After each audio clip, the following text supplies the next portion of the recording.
Hi again, it's Carolyn's quarantine cooking, and it's a cold day out here today. It's gotten a little rainy and cold, and you know what? It's not all about dinner. You know, sometimes you just need a little dessert.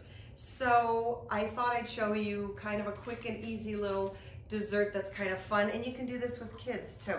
What you need is a tube of those crescent rolls. Then you need about 1/3 cup of chopped pecans. And as you can see, I've started it already. You need 1 apple. A Granny Smith works best. I'm using a Gala because it's what I had. You want like I said, 1 apple cut, and just use if you have one of these, an apple cutter, those make it so easy. And then toss it with about 1/3 cup of melted butter. So toss the apple with the butter. And then you need about 1/4 cup of brown sugar and a teaspoon of apple pie spice. Okay, you could probably also use, if you had pumpkin pie spice in your cupboard, I would imagine that would work just as well. So the way you do this is you line a cookie sheet with some parchment paper. If you don't have parchment, you could probably use a little aluminum foil would probably work too. And what you do is you lay out your crescents on the parchment, and I found I could only get 6 of the 8 on. So I'm going to show you with the last 2 what you do. So you divide the crescents, and then you take your brown sugar and apple pie spice mix, and you want to divide it evenly between the 8 crescents. Okay, just like that. Alrighty. Okay. And then same thing with the chopped pecans.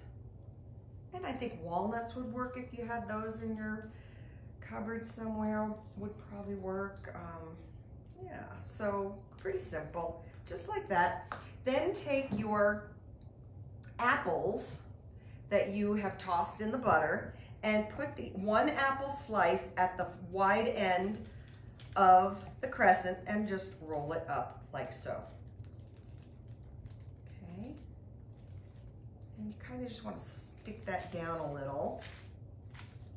And I'm going to do it with the last one as well.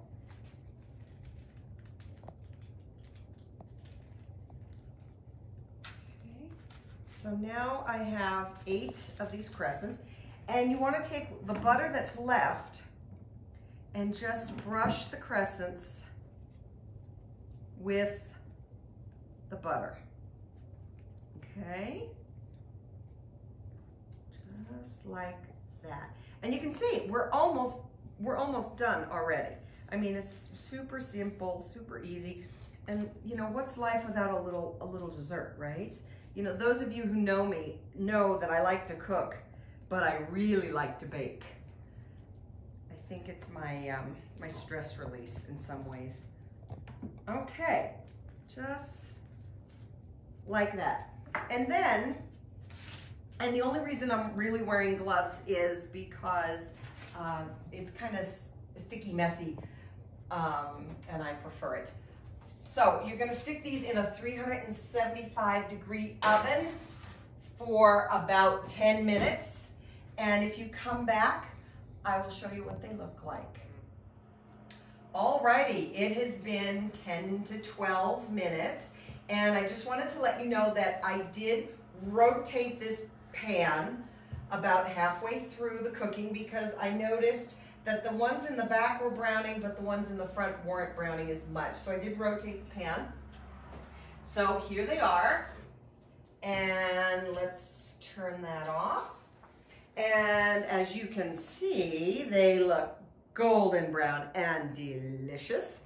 Now you should probably wait about 5 minutes, if you can,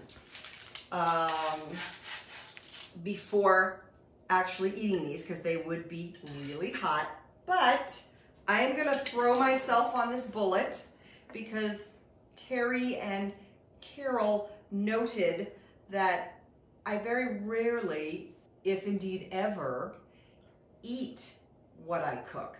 I actually do eat the stuff, but just not on camera. Now, you could add some vanilla ice cream to this, which would be awesome. You could add some caramel sauce as well if you wanted. But you know what? It would be just perfect without any of that. So good. So, you know, guys, give this a try. Just remember, you have got this.